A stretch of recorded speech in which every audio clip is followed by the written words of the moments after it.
Talk a little bit about, are we streaming yet? Talk a little bit about this next quarter coming up. This is our last Sunday night of this quarter, Wednesday night, sorry. And we will start the new study this next quarter, diving into Daniel. However, next Wednesday night, we're going to be honored to have Steve Ham here, along with some college students from Alva, from Northwestern, and they're going to be representing the Bible chair. And they want to talk about, what it means to them, and also our teens will be down here with us, and they want to talk to the high school students about the opportunities that are in Alva. Steve and I go back a long, long ways. We were roommates for a short time while we were both at Alva. Both he and I met our wives there. So Alva means quite a lot to me. It really was a definitive moment of my life, and the Bible chair greatly impacted my faith. Along with at OSU, the University Center there, those campus ministries are vital. You don't have to go to a Christian college, and not everybody can afford a Christian college. But these are other alternatives that are available at the secular schools. So they're going to come, and Steve will do the lesson, and he'll give a little presentation. So that's what's next Wednesday night. I do encourage you to be here, support that, and then the following Wednesday night, we will start diving into Daniel. Now, next week, I will have an itinerary for you for what we're going to be reading. Our reading assignments basically will be a chapter per week. I think there's 12 chapters in Daniel, last I checked. Let me make sure that's right. Ezekiel, Daniel, let me just see. Daniel is actually considered one of the minor prophets, but it's a little longer than the typical minor. 12 chapters. So there's 13 weeks and a quarter, so minus the one next week, and then it'll be pretty easy to know from then on. We will go from chapter to chapter. We'll have discussion sheets just like this. And by the way, I forgot to print this one out, but I'll print for you also a revised table of contents to the Encountering Jesus study.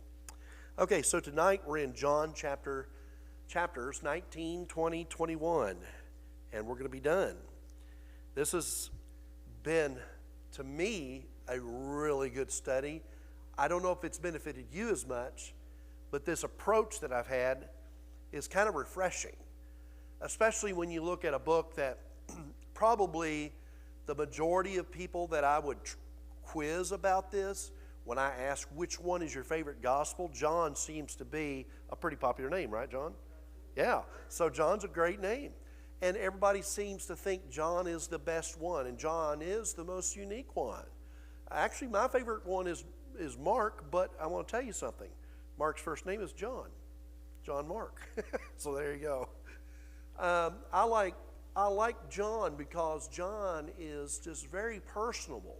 And that's why I wanted this study, Encountering Jesus. The face-to-face engagements that Jesus had with both friend, foe, and family.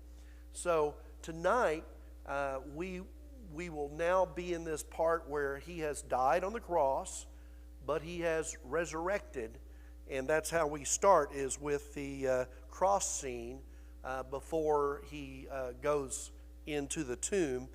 We're going to look at the family ties at the cross. So this is chapter 19, verses 25 through 27. You'll notice that this is not an exhaustive study of the narrative and the chronological events here. This is looking at the bits and places where Jesus is encountering people one-on-one, okay? So here we have verse 25. Near the cross of Jesus stood his mother, his mother's sister, Mary the wife of Clopas, and Mary Magdalene. When Jesus saw his mother there and the disciple whom he loved standing nearby, he said to her, "Woman, here is your son." And to the disciple, "Here is your mother."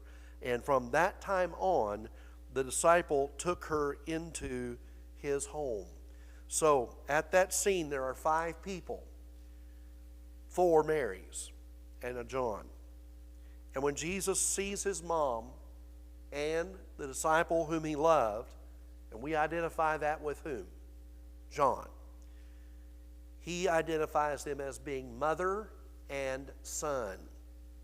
In essence, he's entrusting the caregiving plan for his mother to someone that's close to him that he trusts. I have a couple of discussion questions about this. How important is it that we see each other in the church as family? We call each other brothers in Christ, sisters in Christ, right?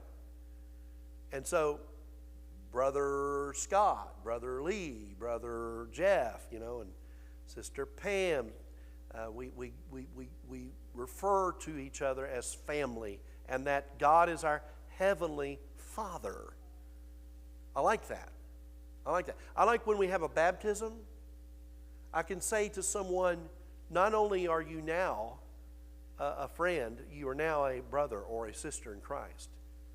When I've baptized my own kids, I've said, you're my son or you're my daughter, but you're also now my brother and my sister. And there's one other moment in the narratives of Jesus, not in the Gospel of John, I don't think, or maybe it is. Maybe we did cover this. I can't remember. But where Jesus indicated that there are ties that are stronger than just biological family ties. When he's in the house and he's teaching and somebody brings him the news, your mother's outside, your mother and brothers. And he says what? Who are my mother and my brothers? And it almost seems on the surface that he's dissing his own family, and he's not, but he's drawing the point in that you're family. I like the Olive Garden commercial. When you're here, you're family. And I love how I've been treated a lot of times in your homes. I'm treated like I'm family to you. And likewise, I hope you feel the same when you're in our home, that we're family. And we ought to get to the point in the church today, we all feel like family, because we're going to spend an awful lot of time in eternity together. We're going to be in each other's business all the time, you know what I mean? And we're family. We're family. We're knit together. I love how Paul put it. We're knit together by his love or his blood. He knits us together. So we're well connected. Anybody else want to respond on how important it is that we see each other as family in the church? How about this next question? How important is it that we look after the needs of those whom we love?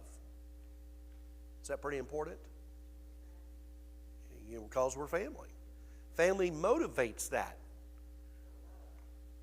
Yep. Yep. Yep. And I want to bring up and this might be sensitive. I don't know if this would be a sensitive topic or not, but there are some, maybe in my own biological family, that are not as close to me as you guys are because of the spiritual nature of our family. Now, what I mean by that is I have family members biologically that are not faithful Christians. Do you? And I'm not being their judge, but I can tell you this one here is that, and this one over here doesn't believe in God, this one doesn't believe in church, or there's some other thing that I could identify and say, I'm not saying where they're going to go when they die. That's not my place. But I've got stronger ties with you guys than I do some of my own kin. And really, the world will agree, wouldn't it, that our biological family doesn't necessarily mean we're friends with all of them. How many of you have been to a family reunion and you think to yourself, or how many of you have been to a family reunion and your spouse says, I don't know hardly anyone here, and you respond with, I don't either? Has that ever happened to you? I mean, I've been to my family reunion. Now, actually, I've got an upper hand on my family reunions. First of all, there are very few of them that we have, but I'm the one that did all the research on the Job family. So I've got Ancestry.com, and I've gone back several generations. So the last family reunion we had, everybody kind of gyrated around me wanting to know all the information we had on, so-and-so or so-and-so. And so I'm kind of the hub, or was. It is interesting that also Mary is not going to be mentioned from this point forward. She is not going to be mentioned after the church is established, which I find interesting, since there's a whole major denomination that is built or established on the premise of how supreme Mary is. But no mention of Mary after Acts chapter 1. No mention whatsoever. Jesus, and we don't know what happens to Mary. There's not a biblical account there. We don't know what happened to Joseph. We know that he's there around the time Jesus was 12, but we don't know much about after that. Where is he? Why is he missing in the picture when Jesus comes onto the scene to begin his ministry? We could suppose that Mary might have died shortly after. That's just, it's a possibility. She may have died shortly after the church's initiating, or existence is what I'm trying to say. Because there's no mention of her. And I don't know, I would think there would be if she was around. That's just me. I don't know about you guys, but that's just me thinking that. Let's look at the next story. This is chapter 20 now. This is at the tomb. So Jesus has died. And there's a lot going on there, but John doesn't deal with some of the dialogues that the other gospel account writers do when you're encountering Jesus hanging on the cross. So I wanted to get right on into Mary Magdalene when she comes to the tomb. It's Sunday morning, first day of the week, and it's early. It's still dark, the text said. And this is verses 11 through 18. And verse 1 is when she goes to the tomb. And she goes to tell the disciples, hey, the stone's rolled away, and there's nobody in the tomb. Peter and another disciple not named go running to the tomb. And Peter goes in. And then they leave. And they leave the grave. Mary is standing outside crying, and she bends over to look back in, and what does she see? Two angels.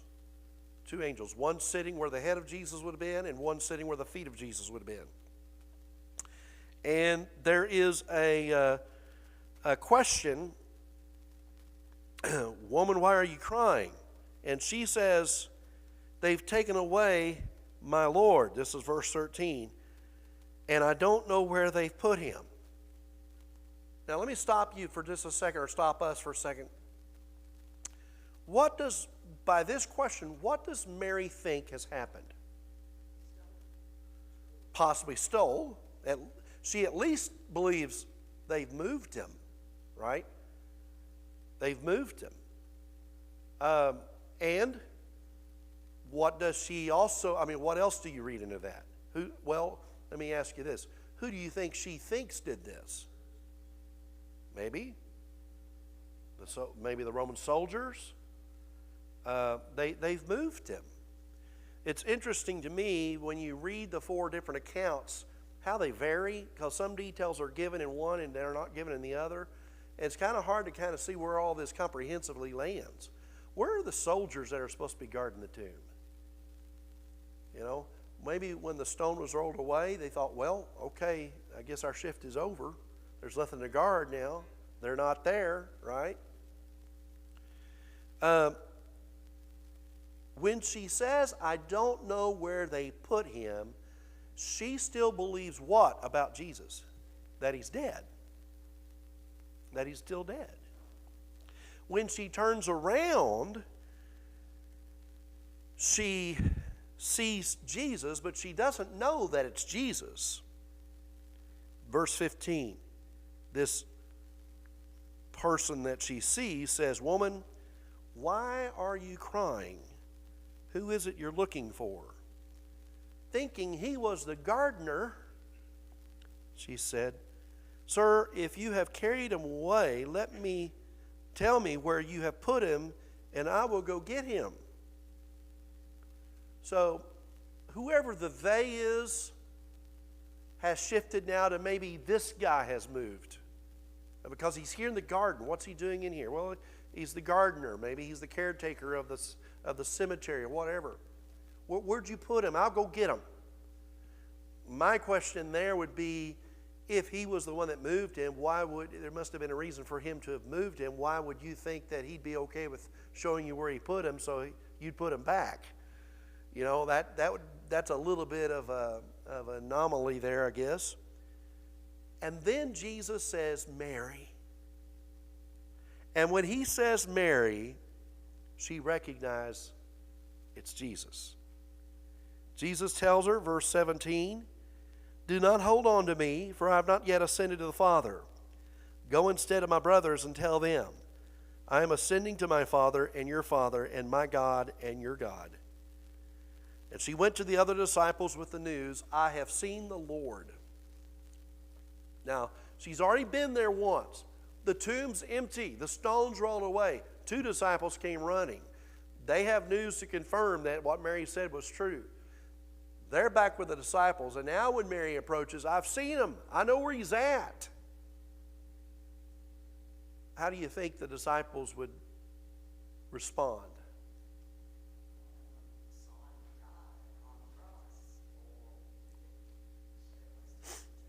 Yeah. They know what they saw, and what they haven't seen, they're unsure about. Now, in other gospel accounts, Mark, we're told that Jesus will chastise them for not believing the report Mary brought back to them. So we know that they didn't believe her. It's not until he shows up himself. That part's not covered in John, but it's covered in other parts. Describe what Mary must have felt when she first saw that the tomb was empty, the stones rolled away. Yeah, so we're kind of given what she's thinking, right? Because her reply to the angels are, well, now let me back up. When she first notices the stones rolled away and the body's not there, she's not yet gone to go tell the disciples. She could have a flood of all kinds of thoughts right there. It's not until the other disciples have come and checked it out for themselves that they've left that she may have now come to this conclusion. Because she's had some time to think about, okay, what are the scenarios? And the possibility of, well, he's raised from the dead is way low on the list right now. That doesn't seem to be the most logical answer. We tend to gyrate towards the most logical answers whenever there's a problem, don't we? Which is good. Except for the fact that this is Jesus who said he would raise from the dead on the third day, and they're missing this. Describe the emotions she must have had when she heard this gardener say her name, Mary. What do you think the emotions are?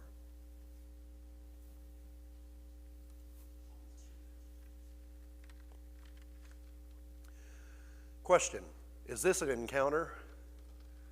Oh yeah. Encounter of a very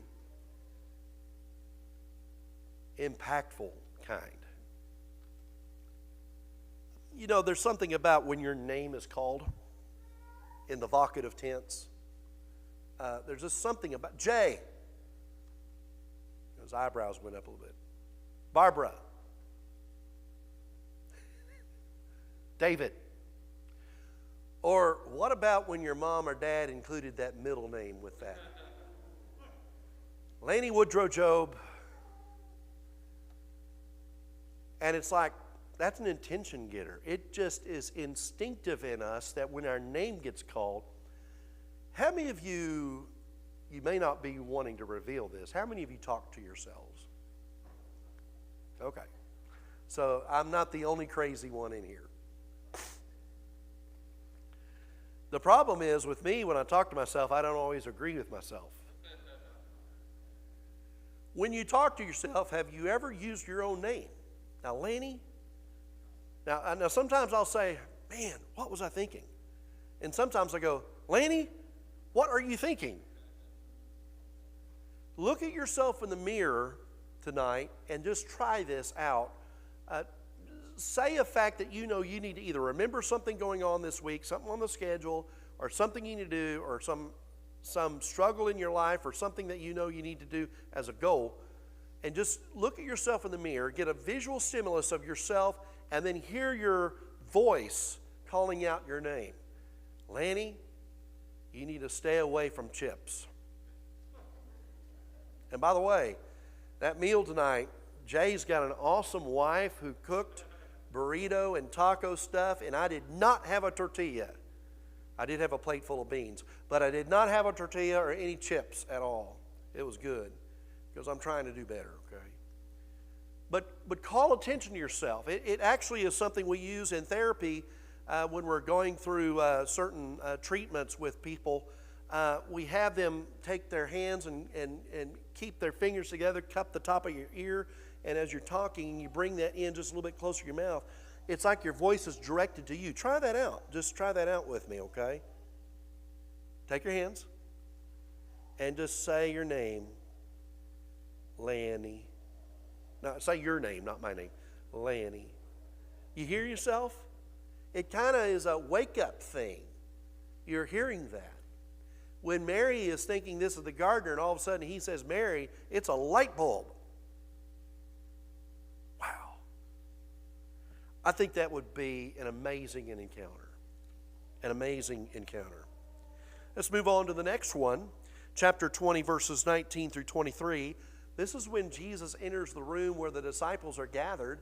The door's locked, by the way. The door's locked. Now, Thomas is not there. It's evening of the first day of the week. It's the day of resurrection, but it's that evening. Jesus walks into the room. Okay? And he tells them these words. Peace be with you. Now, I am sitting here at my desk today thinking about, I would love to know how he said these words. There's a lot that typed words leaves to the imagination. Hearing them could have such an unexpected tone to it. So imagine, what ways can we say peace be with you? Well, first of all, I think you're looking at two phrases, or a word and then a phrase. Peace be with you. That's a way to say it. A pause, a dramatic pause there. He doesn't just come in and say, peace be with you. Or maybe he does, but I'm saying this one way is, peace be with you. Was it a whisper? I almost think it probably correlated to when he calmed the storm. You know, when he stands up in the boat after having been woken and they're in a storm and it's, you know, the boat is filling up with water. Peace. Now that was probably loud. Peace be with you. It's interesting to think about how he said it. And here's the reason why. He says it twice. He does want to be emphatic about this. How else could he have said it? David, do you? Well, okay, and actually Jesus would have spoke Aramaic, not Hebrew, but yeah.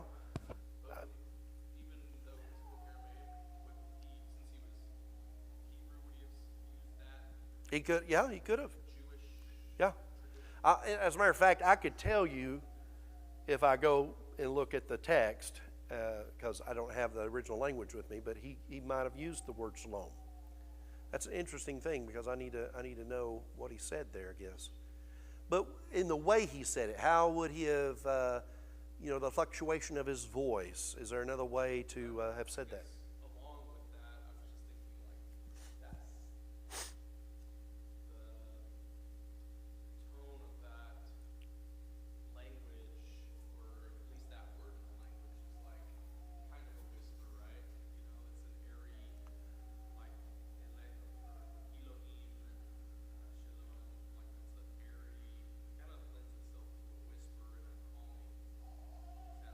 Yeah. Of course, in our English Bibles, it has an exclamation point.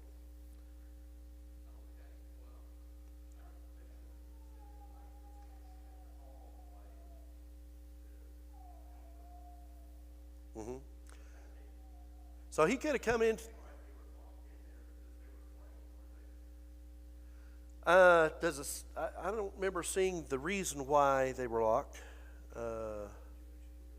Okay. That part I didn't look at, but so he comes in, and it's like when he comes in through a locked door, what are you going to think when you see an image enter the room that wasn't in there before, and that it's after you've locked the door? Maybe this is more of a, shh, calm down, it's just me. Is it more of that approach? Peace. Mm-hmm. Yeah. Oh, poor boy. Poor boy. It says the disciples were overjoyed. So we have that emotion given to us.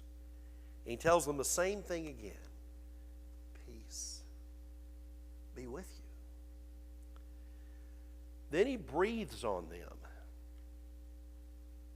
I don't know how else to picture this, except for a way that I saw on TBN one time, which is a charismatic religious channel. And I don't remember which one of these yahoos it was, but some guy up there was going,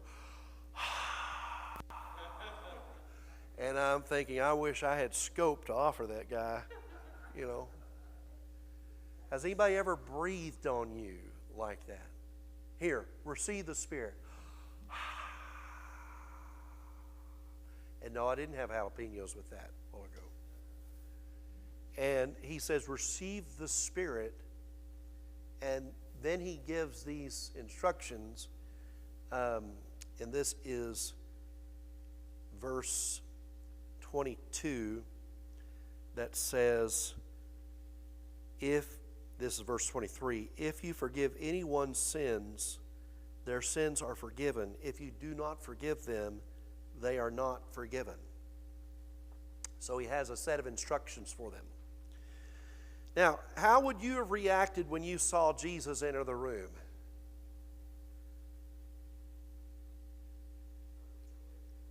Okay. Yeah? Lee, are you in the house? Is it prudent for me to kind of bring this up a little bit? How many of you were here last week for Wednesday night class? Gail, were you here last week? Did y'all see anything interesting? I'm just curious to know how observant we all are.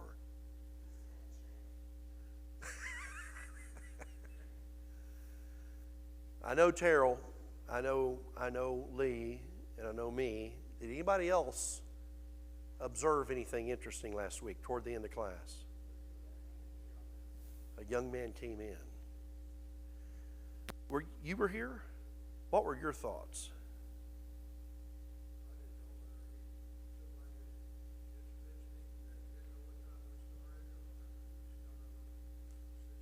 Yeah.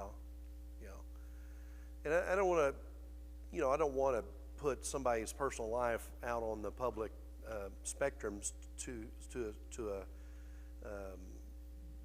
let me just say it this way.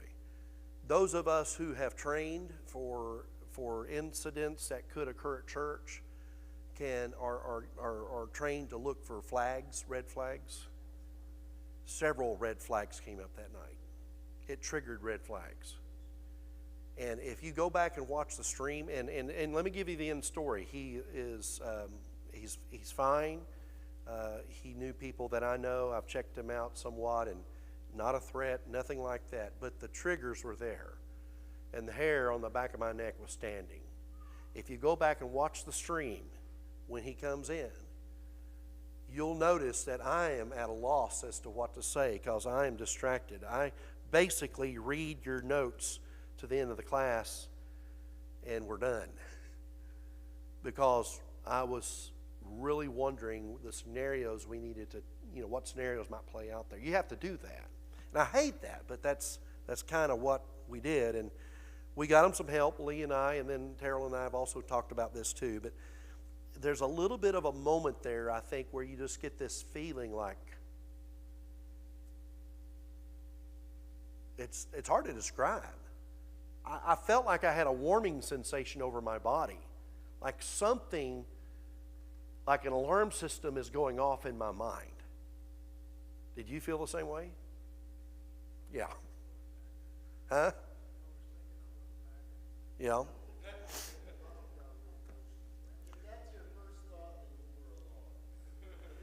Yeah, if you had that thought, then yeah. And you know, I don't like stereotyping, so I'm not going to go there. But, you know, there were those things that I saw that I know some of you saw, and things are okay.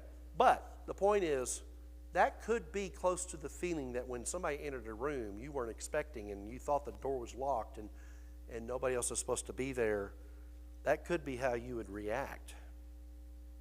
What do you think Jesus meant the 2 times he says, "Peace be with you"?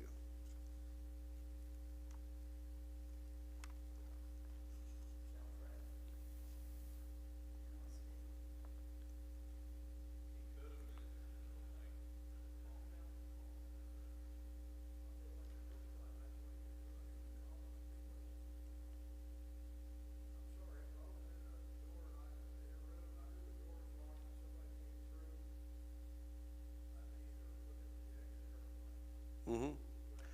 I do, and I didn't look this up. I should have looked this up. I do think the meaning of the word, the first foremost meaning of the word peace, is probably not exactly the way you and I use the word peace. We think of war and peace. There's strife and then there's calm. It's actually more like a pause or a stopping, a ceasing thing. When he tells the storm, "Peace, be still," it's that attention, it's to stop something. Maybe it's to stop fretting, stop worrying, or it means to get ahead of any overreaction, commotion, where you're going to alarm the authorities. This is where you're at. Peace, Sam.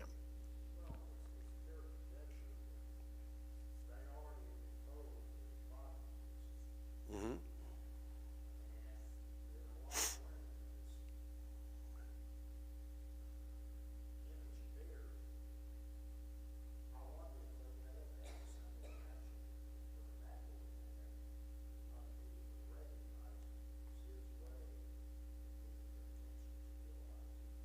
Mm-hmm. Do you think,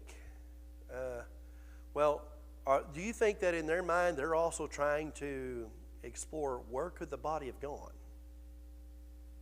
Even though Mary has told them, "I saw him." Okay, there's another question here for discussion. When he gives them these instructions, saying, "Receive the Spirit,"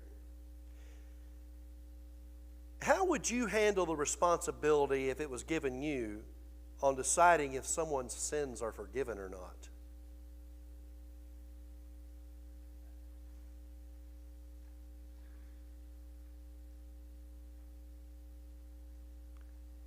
Would you want that job?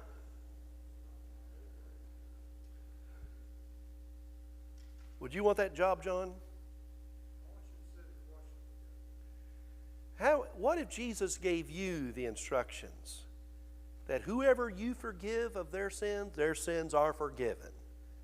And whoever you don't forgive, their sins are not forgiven. In other words, you hold the key to whether or not that person's sins is absolved or not. I'm not either. Now, these apostles are because they are receiving the Spirit to do so, right? But think of how that must have felt for these guys to know that it's in their means to say whether or not a guy's sins are forgiven. That's a pretty ominous task. Yes.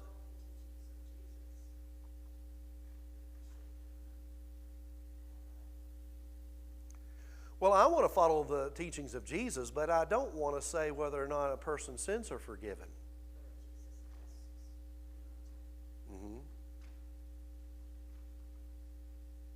I just think that was worth considering there for a moment, to know that that's the responsibility these apostles had. These apostles had tremendous amount of power as compared to us today. The Spirit is given to them in a limited way where they could go and proclaim prophetic messages and know what to write or to speak in tongues or to interpret tongues and to perform healings. Yes? Go back to the peace be with you. I think it kind of ties into this because I'm looking up Google, and it has a couple of comments. One is don't be afraid, Yes? and the other one is forget your past. Yes. Those are both things that terrify a lot of Christians. Yes. They can't get rid of their past. They try to, they say they do, but it's still there. And to be afraid, maybe he's instilling that in their head. Don't be afraid for what's about to happen. Right. So I would say maybe the peace be with you is deeper than just a normal greeting. And by the way, when he comes in the room again, guess what he's going to say? Peace be with you. Like this is a constant refrain now that he wants embedded in their mind. If you've got the responsibility to forgive and not to forgive, you're probably going to wrestle with those little demons that are going to haunt you about whether or not you did the right choice. Have you ever second-guessed yourself? And maybe, I don't know, coach, sometimes in coaching matters. You know, there might be either a play, a decision, or whatever. Maybe these are the words that Jesus wants you to hear. Peace be with you, you know. Teachers, peace be with you. Preachers, elders. Are you ever faced with a hard decision, Gail? Besides what to eat for breakfast or elders have an awesome responsibility, and I think that these are words meant for all leaders and all Christians, essentially. Peace be with you. Don't get caught up in woulda, coulda, shoulda, and worry and anxiety and all these other things that will rob you of the precious time the Lord's given you to do ministry to other people. You can sulk to yourself all day long, and you're robbing others of the giftedness that God wants you to bless others with. Peace be with you. I think that's a good message. Okay, let's now go to the time that Thomas is with them. It's a week later that this happens. This is verses 24 through 29. Thomas wasn't with them the first time, but this time he comes in and they tell him, "We have seen the Lord." And he replied, verse 25, "Unless I see the nail marks in his hands and put my finger where the nails were and put my hand into his side, I will not believe." And that's where he gets the nickname, isn't it? Jesus comes in. Again, the doors are locked. And he tells them the same thing. Peace be with you. And then he says to Thomas, he directs his attention directly to Thomas. Verse 27, "Put your finger here. See my hands. Reach out your hand and put it into my side. Stop doubting and believe." Now that's what we know to be true, is what's written. But let me tell you how this scene plays out in my mind if I'm making the movie. Sorry, John, I'm just going to say you're Thomas, okay? Look at my hands. Put your hand in my side, and I'm forcing you to come over to my side. We don't have him, the text doesn't say that he does that. But man, the presentation of the hands and his side is like, look at, you ever have scars you like to show off? You know, look at this. How would you feel in that moment? I'd feel afraid, and I'd feel like a heel. Because go ahead, Coach.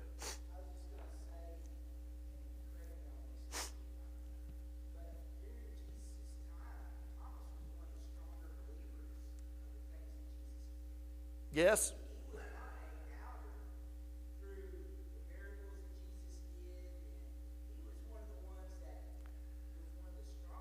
He initiated gathering other disciples to check him out, and then afterwards he's one of the most courageous ones, you know. You're right. I think he gets a bad rap from this one scene, doubting Thomas. Well, let's ask a question here.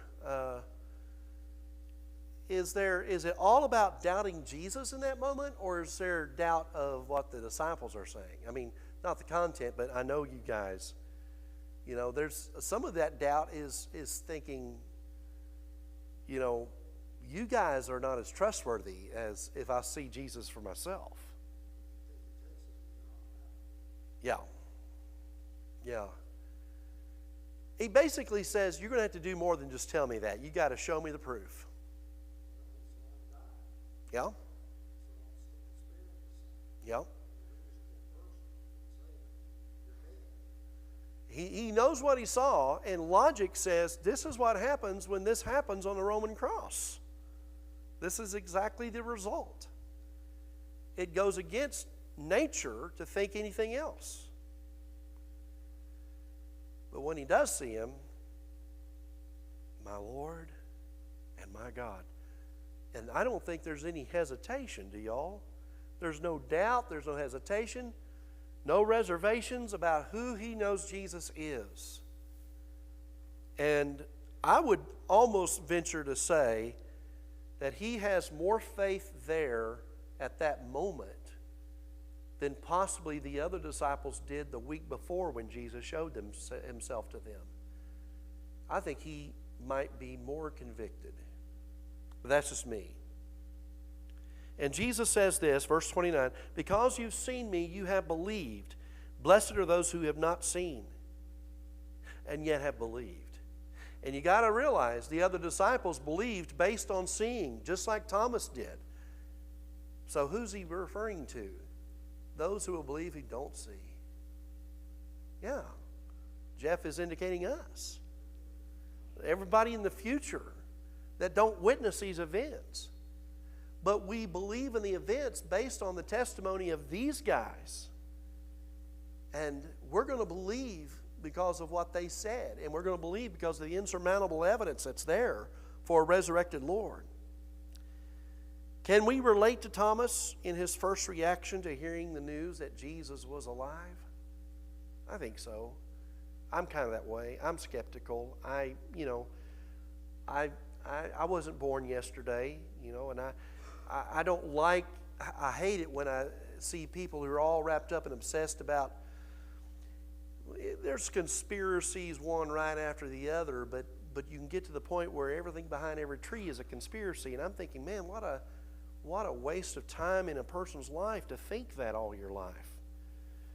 I'm not saying that I trust the government 100%. I'm not going to say I trust my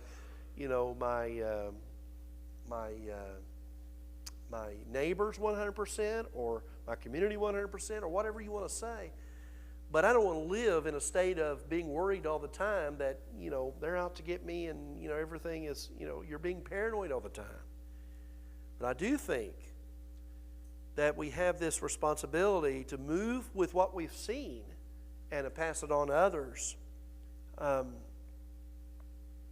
do you think Thomas felt whenever Jesus offered up his hands and his side for observation?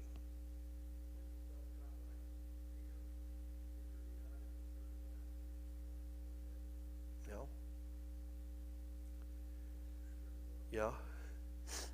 And realize this.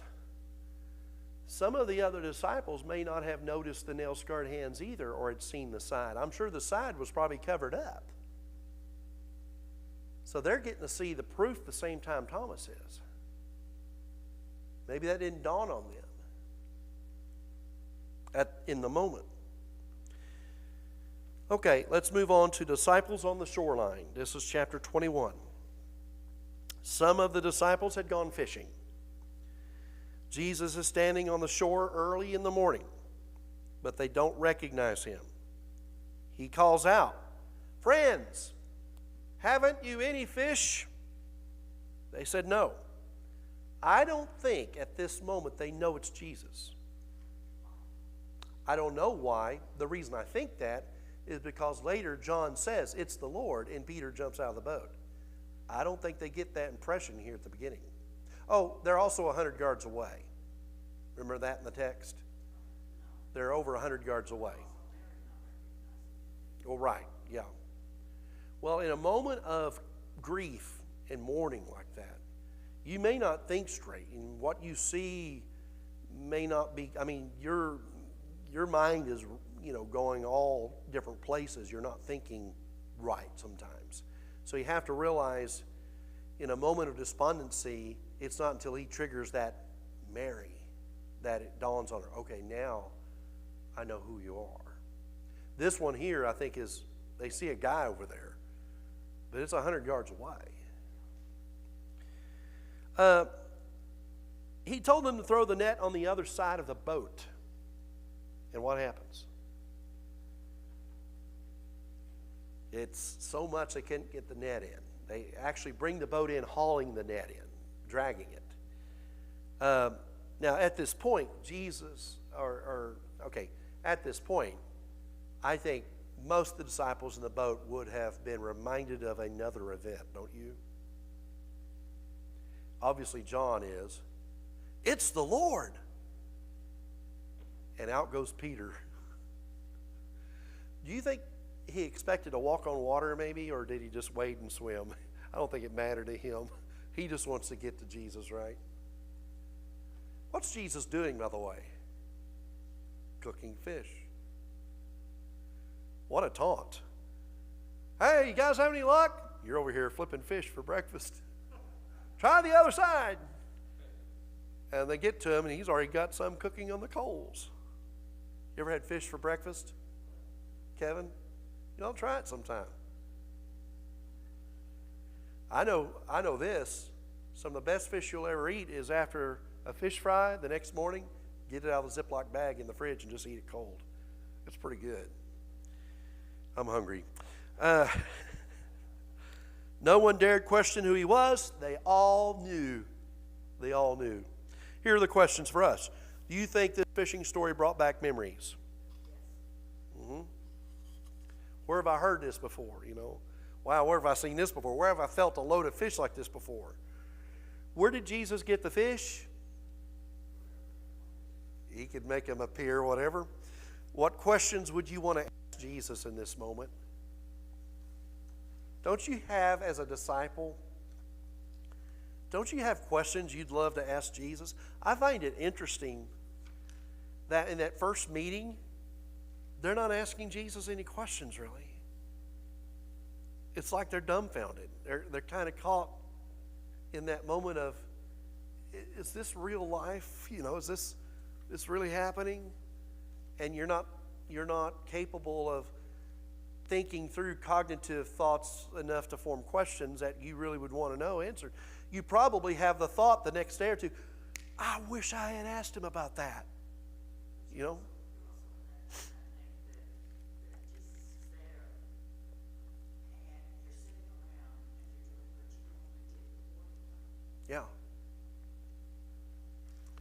I think that I would have wanted to ask questions. I like asking questions. And I just see a lack of questions being asked. I think they're just basking in the moment with the Master. And sometimes I hear people, well, I know when I get to heaven, I want to ask a question. And I'm wondering, will we really want to ask the question? Did Adam have a belly button? What other questions you ever might have pondered? Or will we just be so in glory that it'll escape us? It won't matter. Our questions probably, any question you come up with right now, when you're in heaven, it probably doesn't matter. And yet, we'd have all eternity to think of it and ask if we ever wanted to, but I doubt we will. I doubt we will. I think there's a revelation of us being in heaven that will be fully in the knowledge of, what. Right. I think we have that complete, fulfilled destiny of man's there, and that we're completely satisfied. Last part, chapter 21, verses 15 through 23. This is after the fish, they're eating, and Jesus begins to talk with Peter. Let's read this. When they had finished eating, Jesus said to Simon Peter, "Simon, son of John, do you love me more than these?" "Yes, Lord," he said. "You know that I love you." Jesus said, "Feed my lambs." Again, Jesus said, "Simon, son of John, do you love me?" He answered, "Yes, Lord, you know that I love you." He said, "Take care of my sheep." The third time he said to him, "Simon, son of John, do you love me?" Peter was hurt because Jesus asked him the third time, "Do you love me?" And he said, "Lord, you know all things. You know that I love you." Jesus said, "Feed my sheep." Then he tells Peter what he could expect in death for his own life, for following him. And then Peter wants to know what will happen to John, the one whom he loved. And basically, Jesus says, that's not really your business. You pay attention to what you need to know. You follow me. Okay? Now, let's talk about these three questions real quick. You probably have heard this so many times. He's using the word agape the first two times. Agape is the Greek word for love. That's unconditional love. Do you love me with no strings attached? Do you agape? The highest form of love, the purest motive. The third time he asks, he uses the word phileo, a friendship love. It's a lesser word. In English, the way this would correlate is, do you really love me? Yes. Do you really love me? Yes. Do you even like me? That's kind of how that would play out. And he's hurt because he's asking this three times now. And this third time, which if you didn't know the Greek behind it, you wouldn't know there's even a lesser word that he uses. Do you even like me? Now, we don't know the timing of these questions. Is it, do you love me? And is there 5 minutes that go by as they're stoking the fire with a stick or whatever? He looks at him again. Do you love me? And then maybe another 5 minutes. I don't know. Is this back to back? I'm not sure. But I think it's plausible to think Jesus, in the dynamics that I know he uses in communication, he uses dramatic pausings and styles and ways to get your attention. I don't think it was, do you love me? Yes. Do you love me? Yes. Do you like me? Yes. I think it's more played out than that. So the question here is, what is Jesus doing with these three questions to Peter?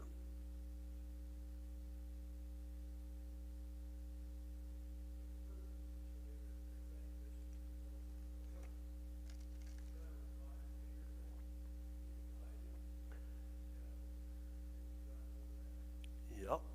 And if you think about the progression of how his denial was, it goes from denying, I don't even know the man. He swore, didn't he? He swore up and down, I swear to you, I don't know the man. They first accuse him, well, you're one of his disciples, aren't you? You sound like him. No. I swear to you, I don't know the man. I mean, that's a pretty radical increase in the level of rejection he's given. Yes. 3 no's. Yes. Yes. I think that's Don's point, that there's the 3 correlation there. How would you feel if you were in Peter's shoes being asked these questions?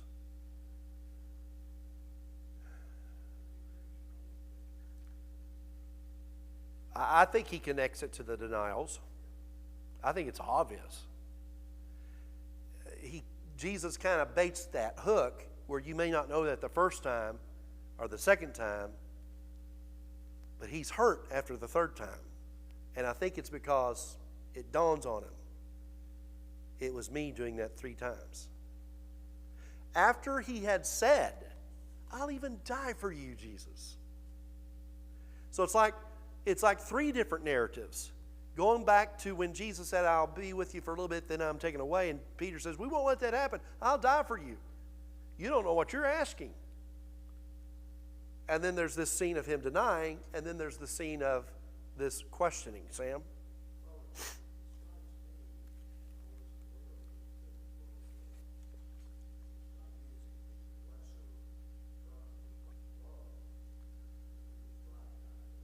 Yeah. Yes. Yeah. Are you raising your hand? Okay. I keep thinking you're trying to get my attention in the booth there. What are the two main instructions Jesus gives Peter in these three questioning deals?